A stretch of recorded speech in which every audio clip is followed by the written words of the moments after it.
मेरे प्रिय भाई और बहनों, आज मैं आपको कोई नई शिक्षा या कोई नया संदेश नहीं देने जा रहा हूं। मैं यही बताना चाहता हूं कि यीशु मसीह इस संसार में आप और मेरे लिए आए। प्रभु यीशु मसीह इस संसार में आप और मेरे लिए आए। जब हम सुसमाचारों को पढ़ते हैं ध्यान पूर्वक, तो हमें लगता है कि प्रभु यीशु किसी को ढूंढ रहे हैं, उनकी नजरें किसी को खोज रही हैं। हमें यूहन्ना के सुसमाचार के अध्याय 5 में पढ़ने को मिलता है कि यरूशलेम मंदिर के पास एक कुंड था, उसका नाम था बेतसदा। और उस कुंड की खूबी यह थी कि लोग विश्वास करते थे कि कभी ना कभी कोई स्वर्गदूत उसमें उतरता था और पानी को हिलोर देता था, और उस समय जो भी उस पानी में उतरता था उसको चंगाई मिलती थी। ये लोगों का विश्वास था। इसलिए उस कुंड के चारों ओर बहुत सारे रोगी पड़े रहते थे। सुसमाचार में हम पढ़ते हैं कि प्रभु यीशु वहां पे आते हैं और भ्रमण करते हैं, मानो वो किसी को ढूंढ रहे हैं। और हां, आकर यीशु उस जगह पे रुक गए जहां पर एक रोगी था, जिसके विषय में बताया गया है अर्धांग रोगी है। उसके बारे में यूहन्ना लिखते हैं कि 38 वर्षों से बीमार पड़ा हुआ था। अर्धांग रोगी मतलब जिसका शरीर के हिस्से सूख गए थे, जो अपने बलबूते चल नहीं पाता था। जरा सोचिए, 38 वर्षों से ऐसा पड़ा हुआ है। एक आध दो महीना बिस्तर पर पड़े रहना पड़ता है तो कितनी कठिनाई होती है, कितनी पीड़ा होती है, कितने दर्द होता है। वो 38 वर्षों से बीमार पड़ा हुआ था। उसकी दशा पर मनन कीजिए। इतना ही नहीं, वो स्वयं कहता है, मेरा कोई नहीं है कि मुझे पानी के पास ले चले। एक ऐसा रोगी जिसकी सेवा करने के लिए शायद ही कोई है। जब मैं पहली बार गिर गया था, हड्डी टूट गई थी और 1-2 महीने बिस्तर पर ही बिताना पड़ा, 4-5 महीने कमरे में ही बिताना पड़ा, तो 24 घंटे कोई ना कोई मेरी सेवा में लगा रहता था। उस समय मैं उन लोगों के बारे में सोचता था जिनकी सेवा करने के लिए कोई नहीं है और ऐसी परिस्थिति में पड़े हैं। मैं इतना विह्वल हो गया, इतना दुखी हो गया कि किसी को बुलवाना पड़ा कि वो मुझे सांत्वना दे, मुझे समझाए। 38 वर्षों से जो बीमार पड़ा था और जिसका कोई सहायक नहीं था, ऐसे व्यक्ति की खोज में यीशु आ जाते हैं। हमें एजेकियल के ग्रंथ के अध्याय 34 में पढ़ने को मिलता है। 34 वाक्य 16 में लिखा हुआ है। 34 वाक्य 16 में हम पढ़ते हैं, जो भेड़ें खो गई हैं मैं उन्हें खोज निकालूंगा, जो भटक गई हैं मैं उन्हें लौटा लाऊंगा, जो घायल हो गई हैं उनके घावों पर पट्टी बांधूंगा, जो बीमार हैं उन्हें चंगा करूंगा। प्रभु ने यही किया। प्रभु ने उससे पूछा, क्या तुम चंगा होना चाहते हो? उसने कहा, मेरा कोई नहीं है। प्रभु ने कहा, उठ खड़े हो जाओ और अपनी चारपाई लेकर घर चले जाओ। प्रभु ने उसे चंगा कर दिया। मत्ती के सुसमाचार के अध्याय 9 में हम पढ़ते हैं। मत्ती के सुसमाचार के अध्याय 9 उसके वाक्य 12 में लिखा हुआ है, निरोगों को नहीं, रोगियों को वैद्य की जरूरत होती है। निरोगों को नहीं, रोगियों को वैद्य की जरूरत होती है। और वैद्य रोगी के पास आया। लूकस के सुसमाचार के अध्याय 19 वाक्य 10 में प्रभु यीशु कहते हैं जो खो गया था, मानव पुत्र उसी को ढूंढने और बचाने आया है। जो खो गया था, मानव पुत्र उसी को ढूंढने और बचाने आया है। लूकास अध्याय 19 वाक्य 10। प्रभु यीशु ये बात जक्केउस के घर पे कही। प्रभु यीशु जेरिको होकर जा रहे थे और यीशु के चारों ओर बहुत बड़ी भीड़ थी। यीशु इस प्रकार चल रहे थे मानो किसी को ढूंढ रहे थे। और जब जेरिको के नगर के उस सड़क के किनारे जो गूलर का पेड़ था उसके पास पहुंच गए यीशु, तो यीशु ऊपर देखते हैं, लगता है यीशु को मिल गया है और यीशु उसको जल्दी उतरवाते हैं और कहते हैं कि आज मुझे तुम्हारे यहां ठहरना है। यीशु जिसको खोज रहे थे, जिसे ढूंढ रहे थे, वो मिल गया। यीशु ने क्या किया? वचन में लिखा हुआ है, यीशु ने सारी भीड़ को छोड़ दिया और उसके घर की ओर चल दिया। सारी भीड़ खड़ी रह गई और कहने लगे कि एक पापी के यहां ठहरने गया है, यह एक पापी के यहां ठहरने गया है। लूकास के सुसमाचार के अध्याय 15 में प्रभु यीशु ने एक बहुत सुंदर दृष्टांत सुनाया है। तुम में से कौन है जिसके पास 100 भेड़ें हों और एक भेड़ खो जाए तो 99 भेड़ों को निर्जन प्रदेश में छोड़कर एक भेड़ की खोज में न जाएं? वह मिल जाने पर कंधे पर रखता है, आनंद मनाता है। यीशु ने यही करके दिखाया। यीशु ने यही करके दिखाया। मत्ती के सुसमाचार के अध्याय 9 वाक्य 13 में प्रभु यीशु कहते हैं, मैं पापियों को बुलाने आया हूं। यीशु घोषित करते हैं कि मैं पापियों को बुलाने आया हूं। कई संसार में कोई भी पापी की संगति चाहता है? यीशु कहते हैं मैं पापियों को बुलाने आया हूं। जक्केउस के घर पहुंचने के बाद यीशु ने कभी नहीं कहा कि तुमने लोगों को ठगा है, तुमने लोगों को लूटा है, तुम धन पशु हो, तुम्हारे लिए धन ही सब कुछ है, तुमने गरीबों की उपेक्षा की है। कुछ नहीं कहा। यीशु के जाते ही मुक्ति उस घर में आई। नतीजा जक्केउस घोषित करता है कि मेरी आधी संपत्ति मैं गरीबों में बांट दूंगा और जिनको मैंने ठगा है मैं 4 गुना वापस लौटा दूंगा। यीशु इस संसार में हमें ढूंढने आए। मार्कुस के सुसमाचार के अध्याय 5 में हम पढ़ते हैं, यीशु एक अवधूत ग्रस्त के लिए गलीलिया झील पार करते हैं। एक अवधूत ग्रस्त के लिए गलीलिया झील पार करते हैं और वचन में लिखा हुआ है, जो ही वो छुटकारा पाया यीशु नाव में बैठकर इस पार चले जाते हैं। यीशु की प्रेम की गहराई देखिए मेरे भाई और बहनों। एक अवधूत ग्रस्त को छुटकारा देने के लिए गलीलिया झील पार करते हैं, समुद्र पार करते हैं। वर्षों पहले प्रभु ने मुझे गीत दिया था, पर्वतों को लांघकर सागरों को पार कर यीशु आया मेरे पास, मुझ पापी को ढूंढ कर। यह एक सच्चाई है। प्रभु हम मनुष्यों को ढूंढते हैं। एजेकिएल नबी के ग्रंथ के अध्याय 34 उसके वाक्य 12 में हम पढ़ते हैं, प्रभु कहते हैं, मैं अपनी भेड़ें खोजने जाऊंगा, कोहरे और अंधेरे में जहां कहीं भी वे तितर बितर हो गई हैं, मैं उन्हें वहां से छुड़ा लाऊंगा। कितना सांत्वनादायक वचन है। प्रभु कहते हैं मैं अपनी भेड़ें खोजने जाऊंगा, कोहरे और अंधेरे में जहां कहीं भी वे तितर बितर हो गई हैं, मैं उन्हें वहां से छुड़ा लाऊंगा। प्रभु यही करते हैं।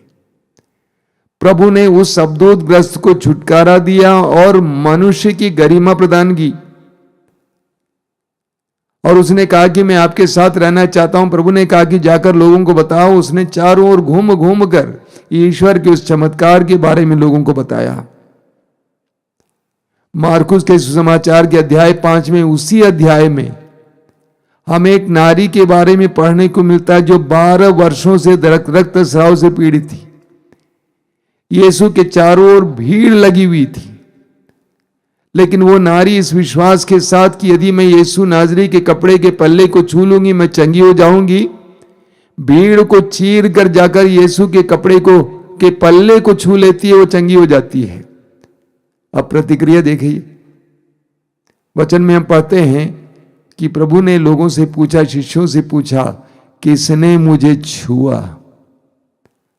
हालांकि उस नारी ने यीशु को छुआ नहीं था, यीशु के कपड़े के पल्ले को छुआ था।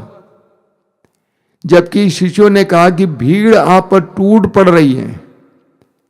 लोग यीशु पर टूट पड़ रहे थे, उनका शरीर धक्का मुक्की कर रहे थे, लेकिन यीशु ने उस नारी के स्पर्श को महसूस किया। वो नारी उस समय के नियम के अनुसार, संहिता के अनुसार समाज में नहीं आना चाहिए था। उसको किसी पुरुष को स्पर्श नहीं करना चाहिए था। एक ऐसी नारी जो विषमता में जी रही है, जो दुख में जी रही है, जो उदासी में जी रही है, उस नारी के स्पर्श को यीशु ने महसूस किया। स्तोत्रकार क्या कहता है? स्तोत्र 145 वाक्य 14 में लिखा हुआ है, प्रभु निर्बल को संभालता है। प्रभु निर्बल को संभालता है और झुके हुए को सीधा करता है। यीशु को देखिए, यीशु अन्य लोगों की तरह नहीं है। वो एक एक व्यक्ति को ढूंढ रहे हैं और यीशु ने उसके चंगा किया, उसको चंगाई का अनुभव प्रदान किया। लूकास के सुसमाचार के अध्याय 18 के उस अंधे भिखारी के बारे में हमने बार बार सुना है। यीशु वहां से गुजर रहे थे और एक बहुत बड़ी भीड़ उनके चारों ओर थी। भीड़ के कोलाहल को सुनकर उस अंधे भिखारी ने पूछा कि क्या हो रहा है। कोलाहल हो रहा था, आवाज हो रही थी,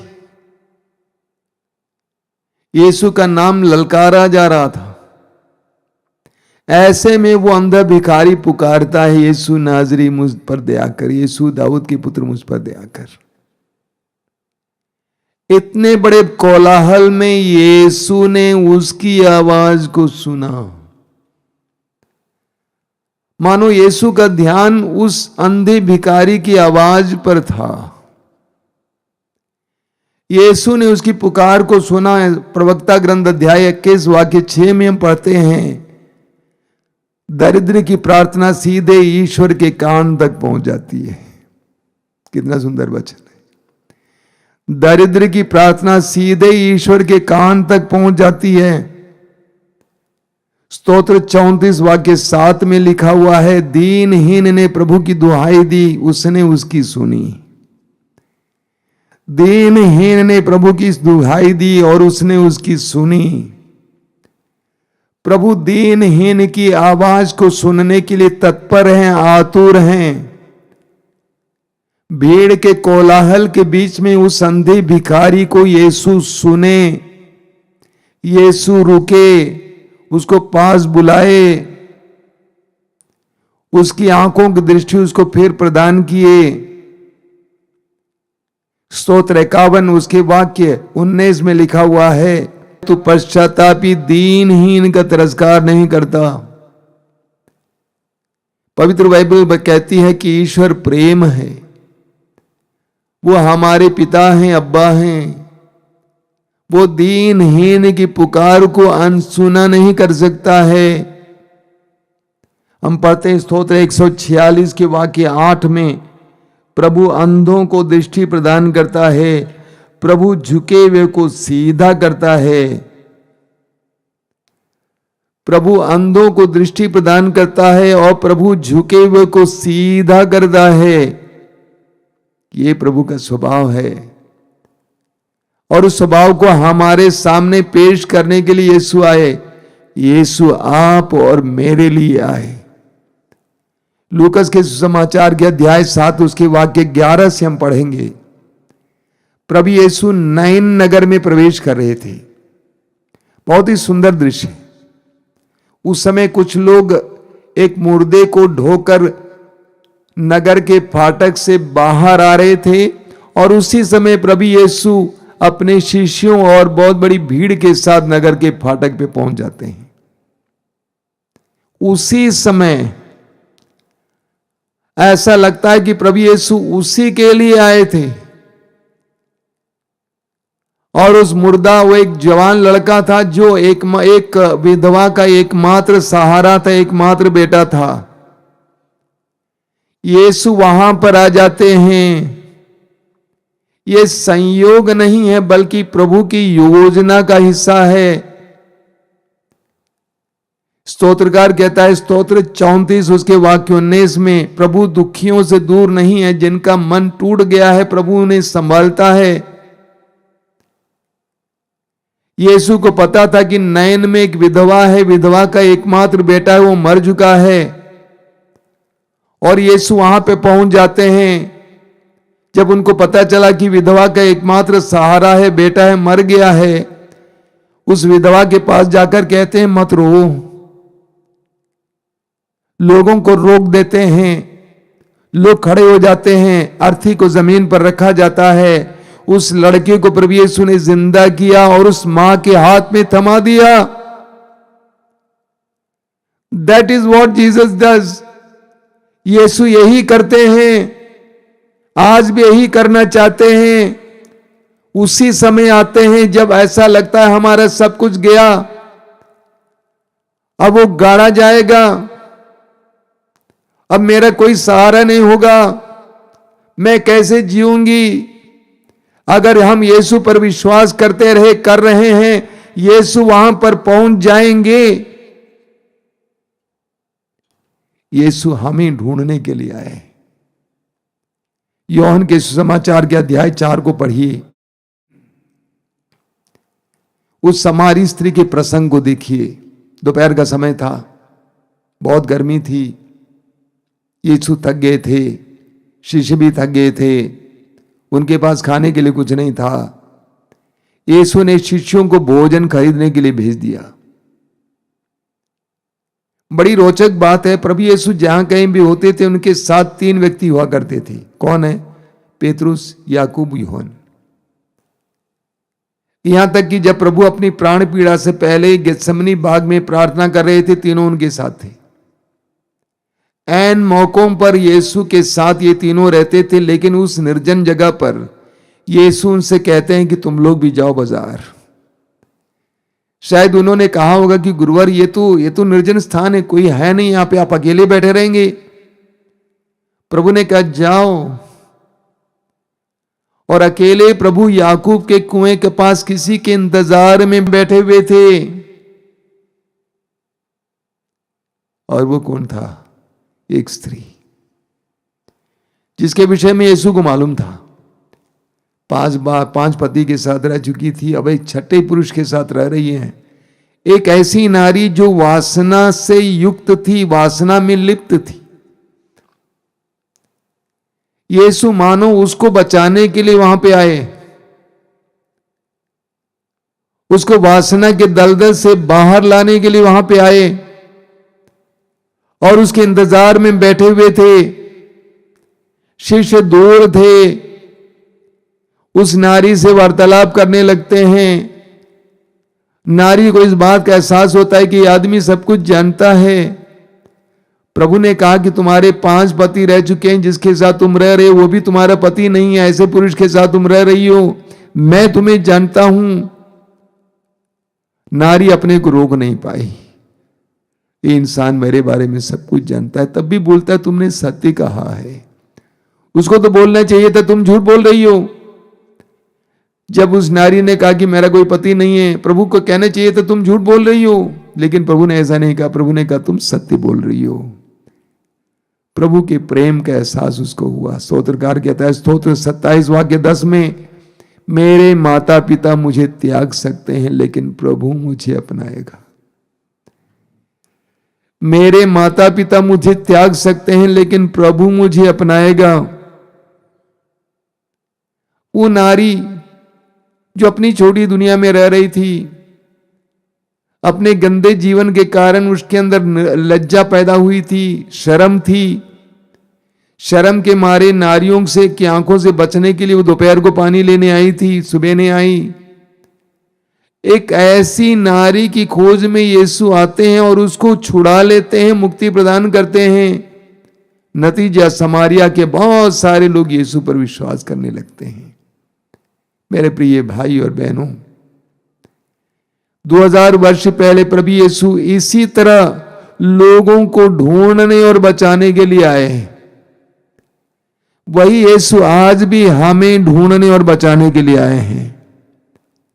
वो हमारे लिए आए, दुखियों के लिए, पीड़ितों के लिए, निराश लोगों के लिए, उदास लोगों के लिए, जीवन से हताश लोगों के लिए, जिंदगी में बार बार विफलता का अनुभव करने के बाद अपने आप को खत्म करने को सोचने वाले लोगों के लिए कि आप नशेड़ी हैं, आपने अपनी जिंदगी को बर्बाद किया है, परिवार को बर्बाद किया है, कि आप वासना में लिप्त हैं, अश्लीलता में लिप्त हैं, आप लज्जा में जी रहे हैं, कि आप दुखी हैं, पीड़ित हैं, रोगी हैं, कि आप गरीब हैं, दुखी हैं। यीशु आपके लिए आए हैं। आपको क्या करना होगा? मैं सोचता हूं लूकस के समाचार के अध्याय 15 में प्रभु यीशु ने उस खोई हुई भीड़ के बारे में कहा है। भेड़ जहां खो गई थी वहां से आवाज दे रही थी और वो गड़ेरिया उसकी आवाज को सुनकर उस भेड़ तक पहुंच जाता है। उसी तरह मैं आपसे अनुरोध करूंगा, आप जिस स्थिति में हैं, जैसे हैं, डोंट वरी, चिंता मत करो। यीशु के लिए कुछ भी असंभव नहीं है। 12 वर्षों से रक्तस्राव से पीड़ित नारी को चंगा करने वाले यीशु, अंधे भिखारी को दृष्टि दान प्रदान करने वाले यीशु, भयानक अवदूतों से घिरे हुए उस अवदूत ग्रस्त को छुटकारा देने वाले यीशु, वो यीशु आपको भी छुटकारा देंगे, आपको भी बचाएंगे, आपको भी चंगा करेंगे। आवाज दीजिए कि मैं यहां हूं, आई एम हियर लॉर्ड, मैं यहां हूं, मैं नशे में हूं, मैं उदासी में हूं, मैं निराशा में हूं, मैं टूटा हूं। आप जहां हैं वहां से आवाज दीजिए, यीशु आएंगे आपके पास। 2000 वर्ष पहले स्वर्ग छोड़कर इस संसार में आने वाले, अपने आप को ईश्वर का पुत्र न समझकर रोगियों, दुखियों, पीड़ितों, हर प्रकार की बुराई में फंसे हुए लोगों के पास जाने वाले आप और मेरे पास भी आएंगे। आंखें बंद कीजिए, प्रार्थना कीजिए। हम दुखियों, पीड़ितों, पापियों, निराश लोगों के लिए संसार में आए यीशु से प्रार्थना करेंगे। अपनी परिस्थिति के बारे में प्रभु से कहिए, प्रभु मैं टूटा हूं, निराश हूं, मैं जीवन में विफल हूं, हताश हूं, भविष्य के बारे में बहुत ज्यादा चिंतित हूं, आगे क्या होगा मुझे नहीं मालूम, मैं बेरोजगार हूं, गरीबी में हूं, तंगी में हूं। यीशु मैं जहां हूं वहां से आवाज देता हूं, आइए यीशु, आइए मेरे जीवन में, आइए। आवाज दीजिए मेरे भाई और बहनों। प्रभु यीशु मैं तुझे धन्यवाद देता हूं इन क्षणों के लिए।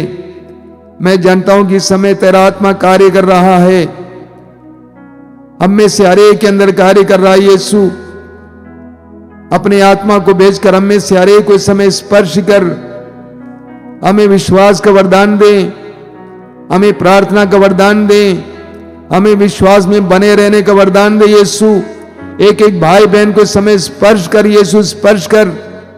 धन्यवाद यीशु, तेरी स्तुति, तेरी आराधना, तेरी महिमा। धन्यवाद यीशु, तेरी स्तुति, तेरी आराधना, तेरी महिमा। धन्यवाद यीशु, तेरी स्तुति, तेरी आराधना, तेरी महिमा।